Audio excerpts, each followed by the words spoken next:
चलिए यहाँ देखिए, 9,000 रुपये पर 80% की वार्षिक दर से चक्रवृद्धि ब्याज अर्धवार्षिक संयोजित होता है, तो 12 महीने का चक्रवृद्धि ब्याज देखिए अर्धवार्षिक रूप से हो रहा 80%। ये देखिए, ये समझिए 80% जो वार्षिक है, यानी कि 12 माह का कितना है, 80% है। और हमें चाहिए कितने का, अर्धवार्षिक चाहिए। अर्धवार्षिक यानी कि क्या करेंगे, 2 का भाग कर दें। क्यों, क्योंकि 12 माह का इतना है, तो 1 माह का यानी कि 6 माह का चाहिए हमें। हर 6 माह में होगा, तो 6 माह का आएगा कितना, 6 माह का आएगा कितना, 40% आएगा जी। पता चल रहा है आपको, 12 माह का 80% है, तो 6 माह का कितना आएगा, 40%। आप दोनों तरीके से कर लीजिए। आप चाहो तो मेथड लगा दीजिए। प्रिंसिपल कितना है, प्रिंसिपल कितना है, 9,000 है। प्रिंसिपल 9,000 है, तो जो फर्स्ट 6 माह यानी कि पहले 6 माह पे क्या मिलेगा, पहले 6 माह के कितना मिलेगा आपको, 2 इंटरवल लग जाएंगे। 12 माह का निकलना है, तो 6 6 माह के 2 इंटरवल लग जाएंगे कि नहीं, 6 6 माह के 2 इंटरवल मिल जाएंगे। तो इस पर क्या मिलेगा, पहले 40% मिलेगा, तो 40% होगा क्या, 9 चौके 36, यानी कि 3600। सेकेंड इंटरवल में भी कितना मिल जाएगा, 3600 ही मिलेगा। फिर इसका 40% कितना मिल जाएगा, 36 चौके 144, यानी कि 1440 रुपये।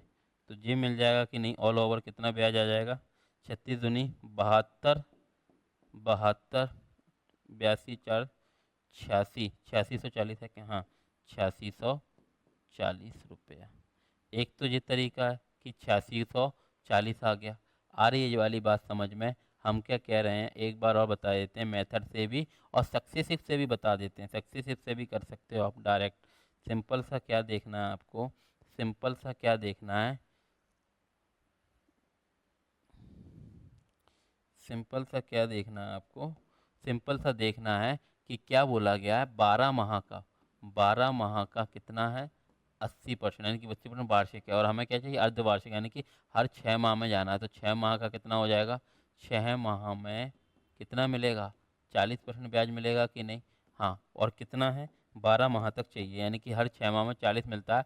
तो 12 माह में 6 6 माह के 2 इंटरवल लग जाएंगे कि नहीं। तो हाँ, तो यहाँ से समझिए मेरा बेटा, यहाँ से समझिए कि प्रिंसिपल कितना है, प्रिंसिपल है 9,000। तो फर्स्ट इंटरवल मिलेगा जो 6 माह का होगा, फर्स्ट इंटरवल मिलेगा जो 6 माह का है, कितना मिल जाएगा, 40%, यानी कि 9 चौका 3600 मिल गया कि नहीं। सेकेंड इंटरवल में फिर जाएंगे जो अगले 6 माह के लिए, तो कितना मिलेगा, इस पे मिलेगा 40%, यानी कि 3600 मिलेगा।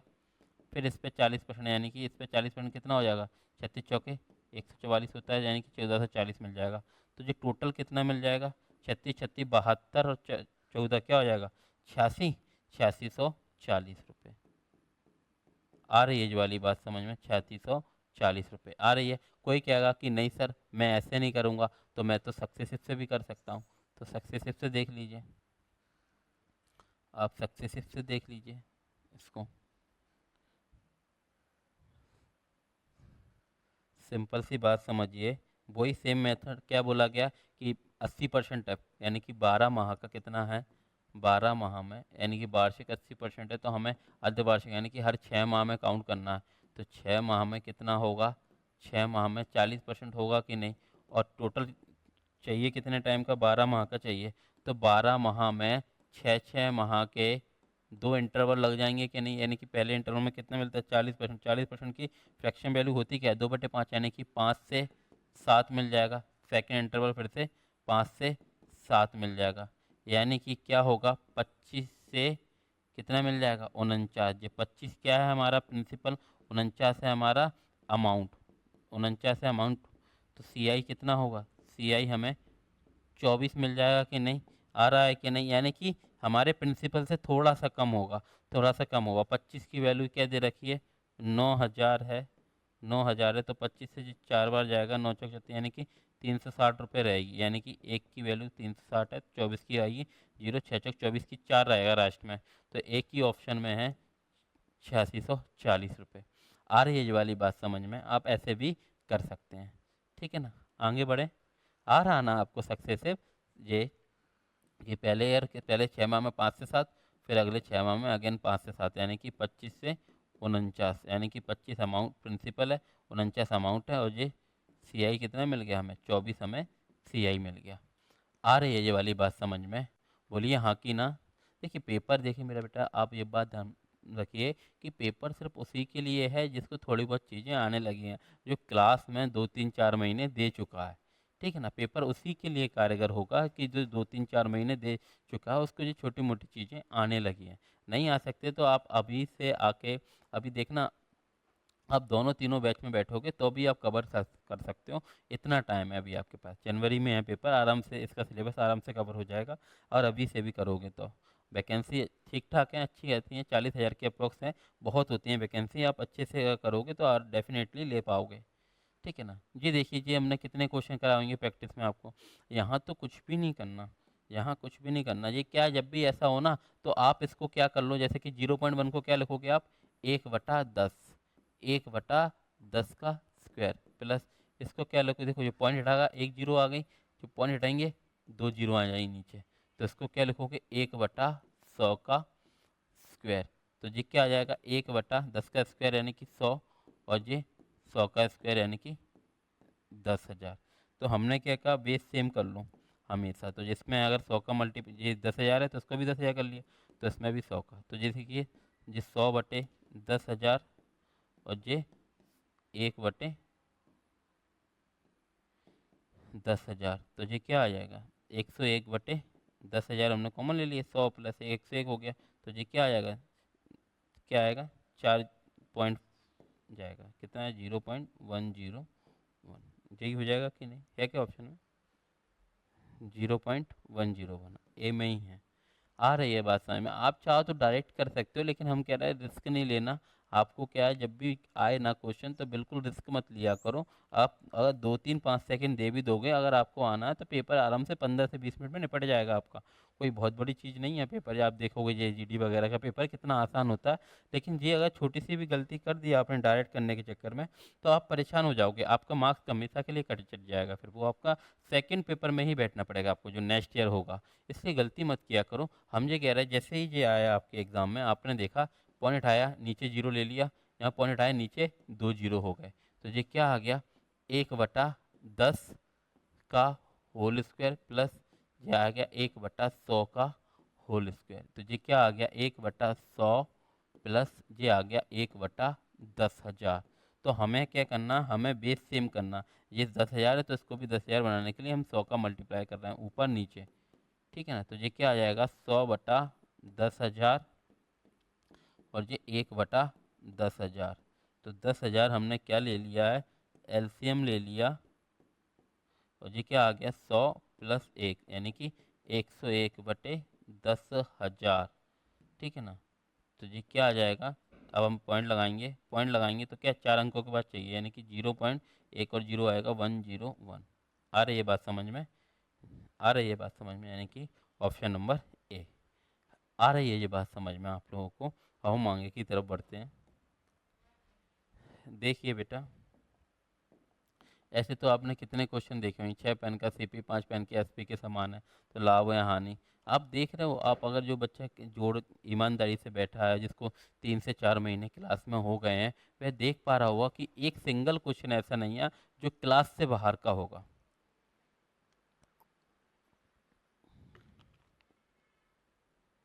जो आपने 3 4 महीनों में क्लास में नहीं देखा हो, एक सिंगल क्वेश्चन आपको ऐसा नहीं दिखेगा।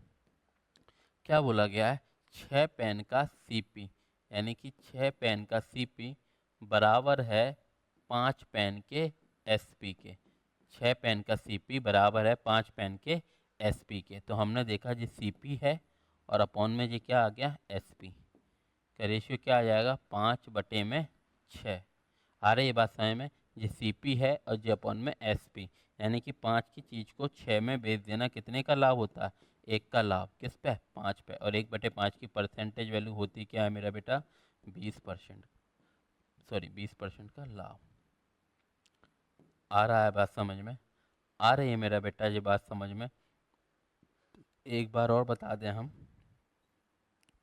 एक बार और बता दें बेटा, सिंपल सा देखिए, सिंपल सा देख लीजिए। एक बार और देख लीजिए। आप देखिए खुद, ये आपने क्लास में कई बार पढ़ा होगा। यदि 6 पेन का सीपी 6 पेन का सीपी बराबर है 5 पेन के एसपी के, तो हम क्या कहते हैं? सीपी सीपी सीपी ऊपर, एसपी नीचे। तो ये क्या आ जाएगा? 5 और ये 6, यानी कि 5 क्या है हमारा? सीपी है, और 6 क्या है? एसपी है। 5 की चीज़ को 6 में बेच देना कितने का लाभ होता है? 1 का। किस पे? 5 पे। लाभ यानी हमेशा सीपी पे होता है। 1/5 की परसेंटेज वैल्यू क्या होती है मेरा बेटा? क्या होती है? 20% का लाभ। आ रही है बात समझ में? 20% का लाभ। आ रही है बात समझ में? आ रही होगी आप सभी लोगों को। चलिए नेक्स्ट क्वेश्चन की तरफ बढ़ते हैं। हम, आपको पता है ये ज़्यादा टाइम इसलिए नहीं ले रहा है कि आपको पेपर देखने में ज़्यादा टाइम ना लगे, क्योंकि यार बहुत ज़्यादा टाइम लगेगा तो फिर आप लोगों का मन भी नहीं करेगा। 40 पेपर 50 पेपर अगर करवाएंगे तो आपके पास टाइम होना चाहिए देखने के लिए, इसलिए हम थोड़ा जल्दी जल्दी कर रहे हैं। वैसे आपको एक एक चीज़ समझ में आ रही है ऐसा हमें आशा है। ठीक है, आ रही होगी, नहीं आ रही है तो आप हमें मैसेज करके बता सकते हैं, तो हम और स्लो कराएंगे आपको। ठीक है ना, और दूसरे तरीके से सोचेंगे कैसे आपको आए। चलिए, क्या बोला गया नेक्स्ट क्वेश्चन में? एक व्यापारी अपने सामान को क्रय मूल्य से, देखो जो ये क्वेश्चन था, जो देखिए 2 क्वेश्चन आ गए, आपको कुछ नहीं कह सकते ना एग्जाम में कि क्या आ जाए। ये वाला क्वेश्चन देखिए, ये वाला अभी अभी आया था,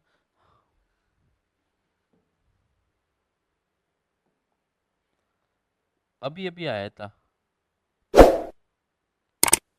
सीपी एसपी,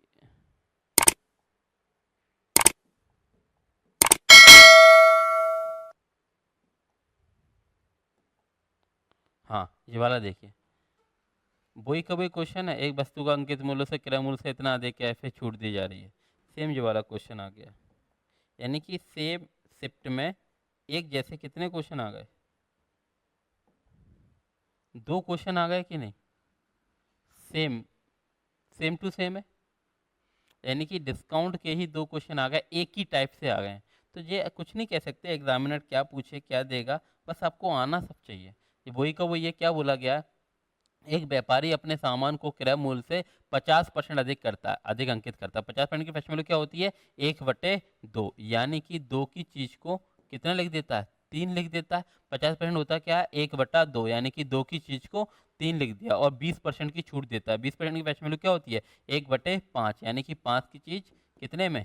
4 में। आ रही है बात समझ में? कुछ काटा पीटी हो रही है, कुछ काटा पीटी हो रही है मेरा बेटा। 2 एकम 2, 2 दूनी 4, तो ऑल ओवर होगा क्या? 5 एकम 5 की चीज कितने मिल गई? 3 दूनी 6 में। तो कितने का लाभ हो गया? 5 की चीज 6 में बेच देना। एक का लाभ किस पे? 5 पे। और 1/5 की परसेंटेज वैल्यू क्या होती है मेरा बेटा?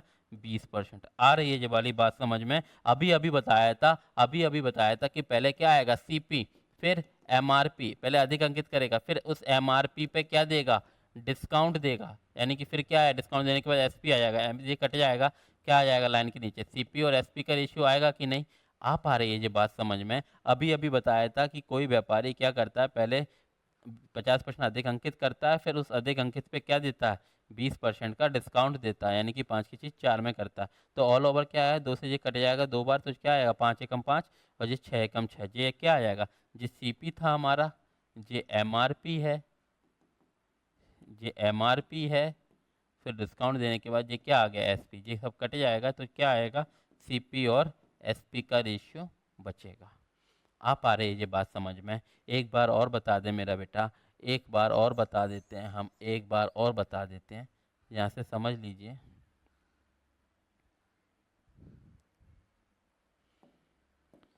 क्या बोला गया? एक व्यापारी अपने सामान को क्रय मूल्य से 50% अधिक अंकित करता है। 50% की पैसे वैल्यू क्या होती है? 1/2, यानी कि 2 की चीज कितने में लिखता है?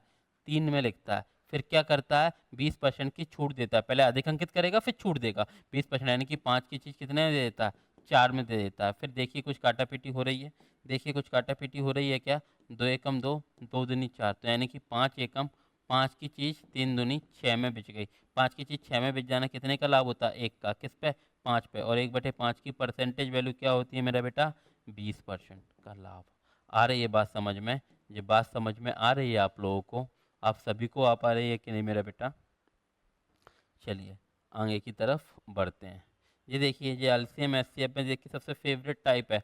आप लोगों ने देखा होगा क्या बोला, किन्हीं भी दो संख्याओं का गुणनफल। आपको पता होना चाहिए मेरा बेटा, आपको पता होना चाहिए कि किन्हीं भी दो संख्याओं का गुणनफल, जब भी ऐसा आ जाए तो आपको पता होना चाहिए किन्हीं भी दो संख्याओं का गुणनफल हमेशा बराबर होता है उनके एलसीएम गुणा एचसीएफ के। आपको याद आ गया कि नहीं?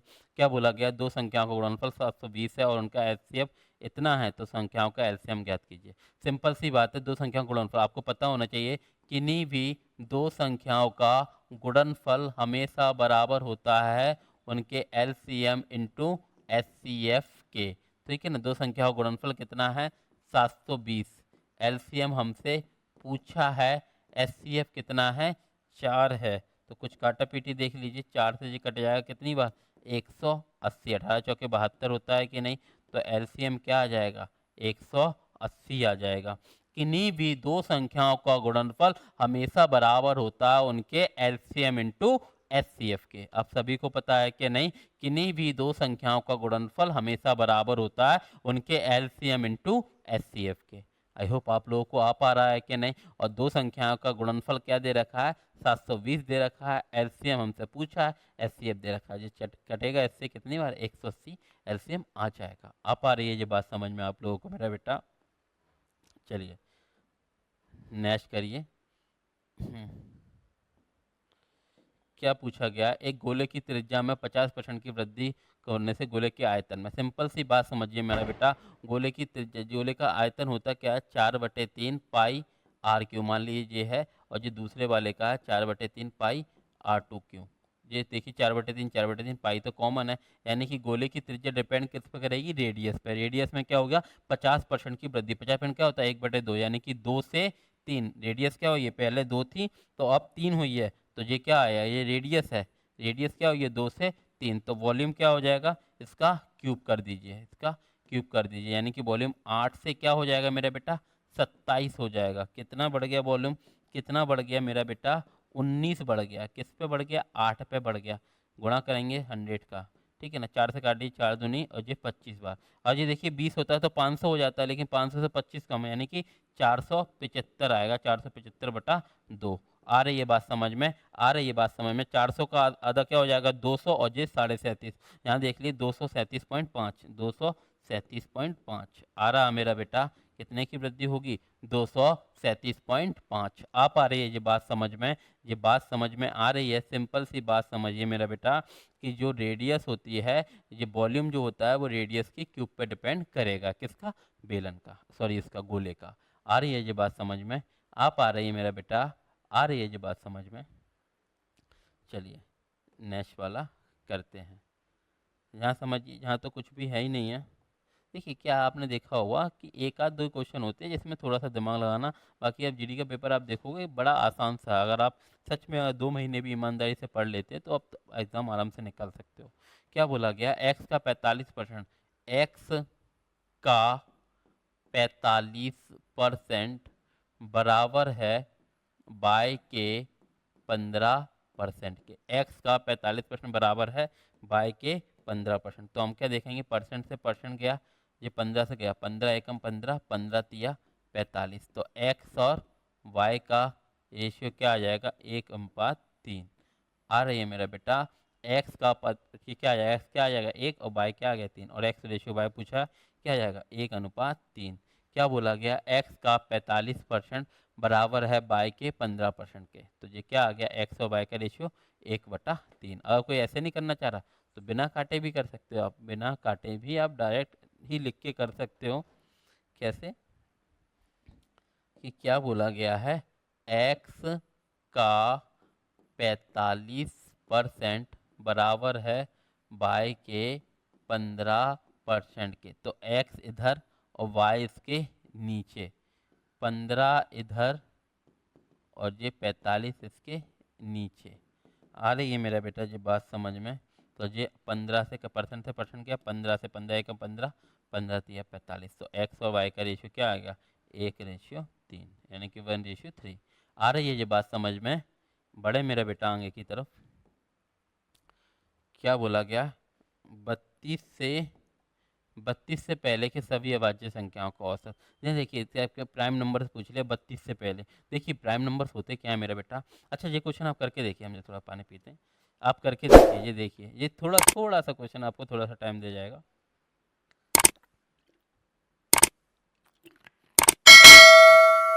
क्या बोला गया, 32 से पहले के सभी अभाज्य संख्याओं का औसत। 32 से पहले यानी कि शुरुआत कहाँ से हो रही है, 2, 3, 5, 7, 11, 13, 17, 19, 21, 23, 29 और 31, जो हो जाएंगी कि नहीं, कितनी होंगी, 2, 4, 6, 8, 10, 11, यानी कि एवरेज होता क्या है, प्रेक्षणों का योग बटे प्रेक्षणों की संख्या, तो 11 है, योग निकाल दीजिए। एक को करिए, योग कीजिए आप, 3, 2, 5 और 5 10, 7 17, 17 और 13, 17 और 13 क्या हो जाएगा, 30, 30 और इनको देखिए, 30 और 30 60, आ रही है बात समझ, 30 और 30 60, 60 और 60 और इनको जोड़ दीजिए, कितना हो गया जी, 60 और 40, 100, 100 और 60, 160, यानी कि 160, आ रही है बात समझ में। तो सिंपल सा देखिए, 11, 11 एकम 11, 11 एकम 11, 5 बजे 11 चौक 44, 14 पॉइंट कुछ आएगा, 14 पॉइंट कुछ, एक ही ऑप्शन में आ रही है मेरा बेटा, ये बात समझ में आ रही है। एवरेज होता क्या है, एवरेज होता क्या है, प्रेक्षणों का योग बटे प्रेक्षणों की संख्या। आ रही है ये बात समझ में, एवरेज होता क्या है, प्रेक्षणों का योग बटे प्रेक्षणों की संख्या। चलिए आगे बढ़ते हैं। सिंपल सी बात बताइए, स्वप्निल किसी काम को कितने में कर सकता है, 16 दिन में, ठीक है ना, और रेवती के साथ मिलकर, यानी कि स्वप्निल प्लस रेवती कितने में, 16 दिन, सॉरी कितने में, 128 बटे 17 दिन में। तो हम टोटल वर्क क्या ले लेंगे, हमारा टोटल वर्क कितना है, 128 मान लेते हैं। आ रही है बात समझ में, ये कट जाएगा तो ये क्या आ जाएगा, यहाँ से क्या आ जाएगा, एक 16 अट्ठे 128 और ये 128 से 28 कटेगा तो ये आ जाएगा 17। तो जहाँ से देखिए स्वप्निल की पावर तो कितनी है, 8 है, और स्वप्निल प्लस रेवती 17 है, यानी कि रेवती की ताकत कितनी है, रेवती की ताकत 9 है क्या नहीं, तो बस यही पूछा है, रेवती अकेली अपना 128 काम को अपनी 9 ताकत से कितने में करेगी, 128 बटे 9 दिन में करेगी कि नहीं। आ रही है ये वाली बात समझ में, बोल दीजिए हाँ कि ना, मेरा बेटा आ रहा है ये वाली बात समझ में, बोल दीजिए हाँ कि ना। चलिए नेक्स्ट वाला करते हैं। क्या बोला गया है, 384 मीटर लंबी एक रेलगाड़ी एक बिजली के खंभे को 12 सेकंड में पार करती है, और वह विपरीत दिशा में, जो आपने देखा वो पहली शिफ्ट में भी था आपको, और विपरीत दिशा में यात्रा कर रही समान रेलगाड़ी समान लंबाई की दूसरी रेलगाड़ी को 12 सेकंड में पार करती है, तो रेलगाड़ी की चाल ज्ञात कीजिए। सिंपल सी बात समझिए मेरा बेटा, सिंपल सा बात समझिए कि क्या 384 मीटर लंबी दूसरी रेलगाड़ी की पूछिए, पहली और दूसरी दोनों की निकल जाएगी, क्योंकि क्या है 384 मीटर, यहाँ देखिए चाल बराबर क्या आ जाएगा मेरा बेटा, चाल बराबर क्या होता है, दूरी बटे समय, और रेलगाड़ी के केस में रेलगाड़ी द्वारा चलेगी दूरी क्या होती है, जब खंबे को पार कर रही है, खुद को चल रही है, यानी कि 384 अपॉन 12, तो क्या आ जाएगी, 12 तिया 36, 12 दूनी 24, यानी कि ये आ जाएगा 32 मीटर पर सेकंड। अब क्या कर रही है, विपरीत दिशा में चल रही दूसरी रेलगाड़ी को 12 सेकंड में पार करती है, तो दूसरी रेलगाड़ी की चाल आप ये समझिए, दूसरी रेलगाड़ी की चाल कितना 12 सेकंड में पार करती है, तो कितना चलती है, समान लंबाई की रेलगाड़ी को, यानी कि चाल बराबर क्या होती है, चाल बराबर क्या होता है अगेन, दूरी बटे समय, दूरी कितनी है, इसकी 384 है और दूसरे वाले की भी लंबाई कितनी है, 384 है। आ रही है कि नहीं, कितने में कर रही है, 12 सेकंड में, तो जी क्या आ जाएगा, जी क्या आ जाएगा, देखिए इधर, चारों चार 8, 8 और 16 की 6 हंसी लगी, 768 बटे 12, तो क्या आ जाएगा, 12 छंग 72, 12 चौक 48, ये क्या आ जाएगा, चाल क्या है, दोनों की है, विपरीत दिशा में चल रही, V1 प्लस V2, यानी कि V1 कितनी है, 32 है, और दोनों की 64 है, यानी कि V2 भी क्या रहेगी, 32 रहेगी कि नहीं, यानी कि दूसरी रेलगाड़ी की भी चाल क्या रही होगी, 32 मीटर पर सेकंड रही होगी। आ रही है मेरा बेटा ये बात समझ में, आप लोगों को भली भांति रूप से आ रहा है, एक बार और बता देते हैं हम, एक बार और बता देते हैं मेरा बेटा, एक बार और बता देते हैं, सिंपल सी बात समझिए, सिंपल सी बात समझिए,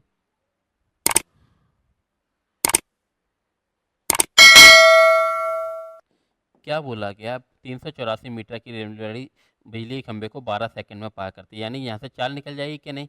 चाल बराबर होता क्या है मेरा बेटा, दूरी बटा समय, यानी कि 384 मीटर क्या है, दूरी चली गई है कितने में, 12 सेकंड में, यानी कि पहली रेलगाड़ी की चाल निकल जाएगी कितनी, 12 तिया 36, 12 दूनी 24, यानी कि मीटर पर सेकंड। और वही रेलगाड़ी समान लंबाई की दूसरी रेलगाड़ी को 12 सेकंड में पार करती है, यानी कि ये फिर से दे रखी है, यानी कि दूसरी की चाल बतानी है। चाल बराबर अगेन क्या होगा, दूरी बटे समय। और दूरी क्या है, पहले भी 384 की थी, दूसरी भी 384 की ही है। इसमें भी क्या लग रहा है, 12 सेकंड लग रहे हैं उसको।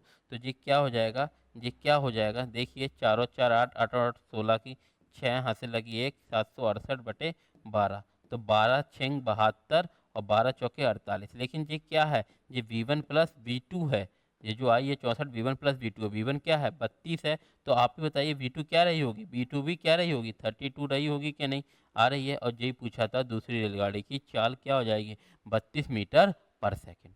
आ पा रहा है मेरा बेटा, ये बात समझ में आ रही है, ये आपका पेपर था, ठीक है ना। ऐसे ही आपके लगातार अभी सीरीज चलेगी, आप लोगों को जितना संभव होगा, जब तक हम ये सोच रहे हैं, जब तक आप लोगों को पैटर्न समझ में आ जाता है इसका, उतने पेपर करा दें। आप कहोगे तो 53 शिफ्ट में हुए थे, हम 53 के 53 करा देंगे, बट डिपेंड करता है आप लोगों पर। अगर आप लोगों को सीरीज पसंद आ रही है और आप चाहते हैं कि लगातार पेपर डिस्कस होते रहें, आप लगातार पेपर डिस्कस होते रहें, तो आपको रिक्वेस्ट है आपसे हमारी, मेरा बेटा, कि आप वीडियो को ज़्यादा से ज़्यादा लोगों तक शेयर कर दीजिए। चलिए, नए मिलते हैं नेक्स्ट पेपर में आप लोगों से। चलिए।